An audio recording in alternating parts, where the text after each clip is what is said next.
台语文千万字，逐工要甲大家做伙来捌一日。大家拢听过歌戏唱到新骑白马走三关，改换素衣回中原。今仔日要甲大家小解这一字，就是素衣这字素。素意思就是朴实，袂讲真复杂，袂规个花碌碌，像咱讲素面，嘛当讲是一块布真素，无啥花草。另外，这个素嘛有差意思，代表讲唔是肉类，像讲有人食素无食草。若一般普通时，咱讲是平素时、素日。物件基本的成分，咱讲是元素、因素，带大家做伙来了解两个词。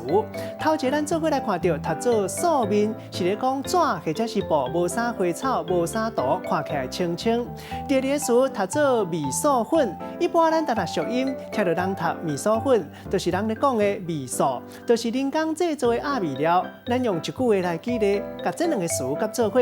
譬如讲，这间餐厅的杜子师穿白衫，素面的杜子衫。看起来足爽快，伊煮的料理拢无掺味素粉，食起来真爽口。今仔日小解这一日素，提供予大家参考。